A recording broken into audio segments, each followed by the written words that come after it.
For decades, fans believed Annie's song was the ultimate love letter, an emotional tribute to the woman who inspired John Denver's most iconic ballad.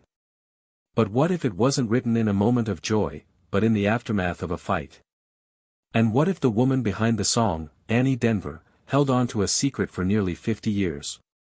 In a rare and emotional interview in 2022, Annie, now 78, finally spoke publicly about her marriage to John Denver, their painful divorce, and the untold truth behind the music that defined a generation.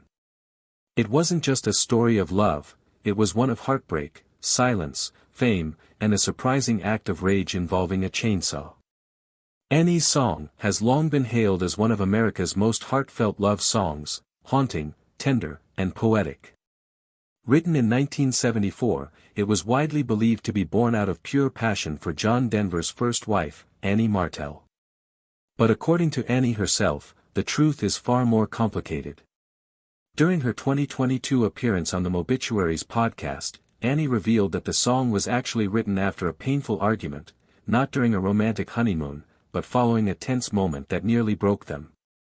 John had stormed out of the house and gone skiing alone in Aspen, Colorado. As he rode the Ajax ski lift in silence, reflecting on their fight, the melody suddenly came to him. He rushed home, still in his ski clothes, and within 10 minutes, the song poured out. It wasn't planned. It wasn't polished. It was raw, immediate emotion, a reconciliation in musical form. Annie would later call it more of a prayer than a love song. It was written after we went through a really difficult time, she said. And things were finally okay again. That new context changed everything.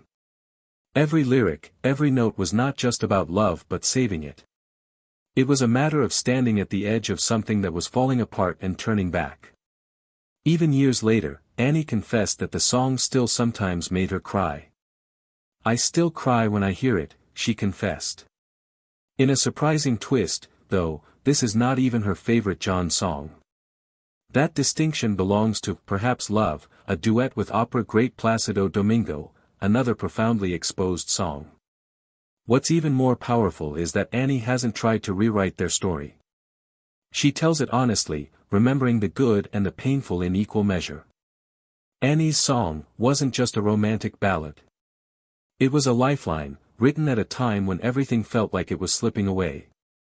And though it belongs to the world now, for Annie, it still feels intimately hers, a symbol of a love that once was, and everything they lost. John Denver's rise to fame was meteoric. With songs like Take Me Home, Country Roads and Rocky Mountain High, he became the voice of 1970s America. But behind his public image as the gentle, nature-loving troubadour was a private life unraveling, and Annie was the one fading into the background. They married young, Annie was just 20, John only 23. The spotlight came quickly, and so did the pressures of touring, fame, and public expectations. Annie went from a quiet Minnesota college student to the wife of a superstar, expected to smile, support, and stay silent. I didn't know who I was anymore, Annie later admitted. I lost myself in his world. While the world saw a perfect couple, their connection slowly eroded. The letters and laughter were replaced by distance and silence. John was gone more often than he was home. The emotional bond that once came so naturally became harder to reach. In a candid 1983 interview, just a year after their divorce, John admitted how fame changed everything. I think my success had an effect on our relationship, he said. We started drifting apart. It wasn't just the time spent away, it was the emotional divide. They had both changed, grown up, but in different directions. Annie described it plainly, we were too young. Too immature to handle it. She never fought the divorce publicly. She could have aired their private struggles but chose not to. Instead, she carried the weight of their history in silence, for decades. But not everything stayed behind closed doors. There was one moment so dramatic, so surreal, that even fans questioned whether it was real. It was.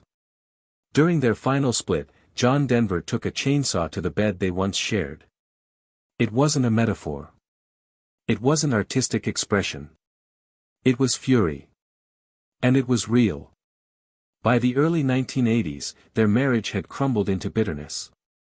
One of the final sparks came over a disagreement about a group of trees on their Aspen property, trees that Annie allegedly had cut down without John's permission. For John, a man who adored nature and saw their home as sacred, it was the final straw. In a fit of heartbreak and rage, he stormed into the bedroom with a chainsaw and cut the bed in half. It was grief turned physical. For someone who usually expressed emotion through song, this was raw, unfiltered pain. He was symbolically, and literally, sawing his past in two. Annie watched it all happen. And for years, she never told anyone. It would be later confirmed by John himself. In his 1994 memoir Take Me Home, he revealed his darker side, admitting to emotional instability at the time of their breakup, to drinking, depression, and even violence in his relationships. The man the world knew on stage was genuine, but so was the troubled individual off stage. What's extraordinary is Annie's response. She didn't run to the tabloids. She didn't destroy his public image. She held on to that story for decades, until that podcast interview in 2022. And even then, she didn't share it to shame him. She shared it because it was part of the truth. Even with the chainsaw, even with the rage, she still speaks of John with affection. There's pain in her voice, yes, but also grace. That's what makes her story so powerful. She loved him. And in some quiet way, she still does. Even after all of it, the divorce, the heartache, the chainsaw, Annie never discarded John Denver's first love letter. She still has it stashed away in a drawer. Not on the wall. Not in a showcase. Simply hidden away quietly, like a section she never wanted to recall, regardless of how it was finished. It was that letter from their early days together, raw and full of hope, to be expected only from young love. John then was just a singer struggling to make a place in this world. Annie was that girl on his mind. He wrote to her as if she is all there is to living. For Annie, that letter isn't about nostalgia or regret. It's about remembering who they were, before the spotlight, before the fame, before everything got complicated. He loved me so much, she said softly in the interview, almost as if she was reminding herself. She doesn't read it often. Just knowing it's there is enough. But not all memories are tender. When asked what moment from her marriage still haunts her the most, she didn't hesitate. It wasn't the arguments. It wasn't the media frenzy. It wasn't even the chainsaw. It was a single night in a restaurant, years after their divorce, when they ran into each other unexpectedly. She was with friends. He was with someone new. They exchanged a few polite words, nothing more.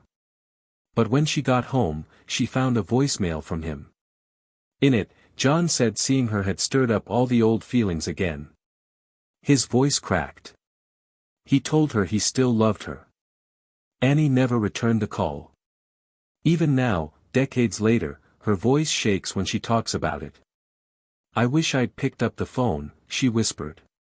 Just once. That message was one of the last things he ever said to her. Not long after, in 1997, John Denver died in a solo plane crash off the coast of California. The news devastated Annie. Though they hadn't been together in years, a part of her still felt like she lost the love of her life. And in some ways, she did.